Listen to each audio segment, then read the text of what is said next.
travailler pour un groupe financé par Bolloré peut être source de beaucoup de confusion aux yeux des téléspectateurs. Êtes-vous véritablement indépendante? Lorsque je suis sortie du Conseil supérieur de l'audiovisuel, j'ai été membre du Conseil pendant 6 ans. Ensuite, 3 ans d'interdiction de médias, où on est quand même payé, mais pour ne pas être sous la tutelle d'un autre média. J'ai eu largement le temps de choisir pour quel média je voulais travailler. Et les gens ne se rendent pas compte à quel point j'étais au CSA avant. Je connais tous les patrons de chaîne, je sais comment ils fonctionnent, et j'ai choisi Canal+. J'ai choisi Vincent Bolloré. J'ai choisi la liberté d'expression. Et je suis fière. C'est le seul lieu de la liberté d'expression aujourd'hui? Je ne peux pas me permettre de juger les autres, mais c'est l'un des rares bastions de la liberté d'expression. Ce qui est intéressant, c'est que vous parliez des journalistes qui critiquent, ou bien des autres qui critiquent par rapport à Vincent Bolloré. On est dans un monde d'inversion de valeurs. À partir du moment où on vous critique pour quelque chose, demandez-vous systématiquement si ce n'est pas le contraire. Bien souvent, vous avez la vérité. Comment on peut justement critiquer un plateau qui, certes, a sa tonalité, mais qui a sur son plateau des gens de droite, des gens de gauche, et plusieurs fois des journalistes m'ont demandé comme vous, mais sur le plateau avec vos chroniqueurs, ils sont de droite ou de gauche? Et même moi, j'aurais jamais posé la question. Et à force qu'on me pose la question, finalement, je me suis rendu compte, mais tiens, oui, il y a 2 de droite, il y a un de gauche et un centriste. C'est pas équilibré, ça? Non, mais c'est incroyable. Et mais personnellement, je n'aurais jamais posé la question. Sur quelle radio, quelle chaîne vous allez voir peut-être cet équilibre? C'est à réfléchir. Il n'empêche que depuis l'arrivée de cette émission Face à l'info, qui donne un coup de poing à la liberté d'expression, on a vu par exemple des radios comme France Inter s'ouvrir à des chroniqueurs de droite, et ça c'était une première. Pourquoi un tel déchaînement spécialement contre vous? Pourquoi Laurent Ruquier, qui a travaillé 5 ans avec Éric Zemmour, bon, il n'est pas mort, on n'a pas tué. Pourquoi Léa Salamé, qui a fait un débat pendant 10 ans avec Éric Zemmour? Pourquoi Yves Calvi, qui a reçu Éric Zemmour tous les matins dans sa matinale pendant je ne sais pas combien de temps, 5 ans, 10 ans, au moins? Pourquoi Anaïs Bouton, qui a reçu Éric Zemmour pendant des années sur Paris Première? Pourquoi il n'y a pas ce déchaînement? Je me suis posé la question. Je vous laisse trouver la réponse.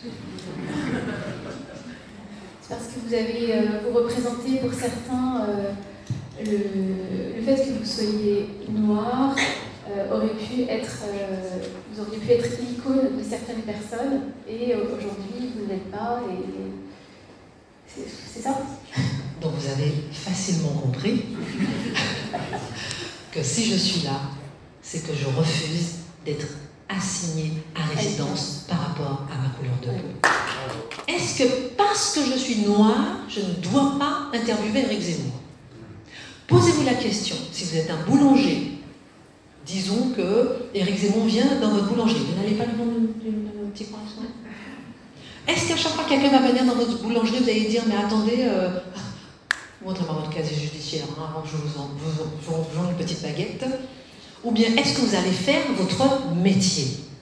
Ou bien est-ce qu'à chaque personne, vous allez leur demander leur couleur de peau, pour qui ils votent, est-ce que vous avez été condamné, pas condamné, etc., etc.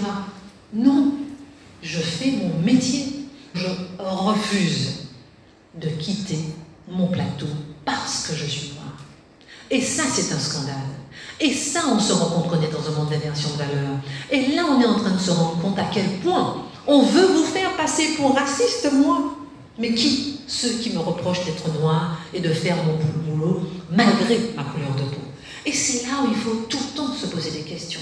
Est-ce que j'abandonne mon travail uniquement parce que je suis noire? Ou bien est-ce qu'au contraire, je démontre, ou bien que malgré ma couleur de peau, je peux être une journaliste? Et pourquoi faut-il encore aujourd'hui se demander et démontrer que malgré votre couleur de peau, vous pouvez être journaliste? Qui veut vous assigner à résidence? Souvent les mêmes associations antiracistes. Les mêmes qui se prônent antiracistes. Ah oui, Christine, tu es noire, tu ne peux pas te permettre, tu nous fais honte. Honte de quoi? Tu devrais être fière de savoir qu'il y a des journalistes noirs, arabes, musulmans, blancs, chrétiens, tout ce qu'on veut, qui font leur métier, quelle que soit leur couleur de peau, quelle que soit leur religion, quelle que soit leur éthique, quelle que soit leur pensée, mais que surtout soient dignes de la fonction du journaliste. Est-ce qu'on peut être digne d'être journaliste sans mettre le mot noir après? Ça ne me dérange pas qu'on le mette, mais que ne m'oblige pas à travailler en fonction de ma couleur de peau.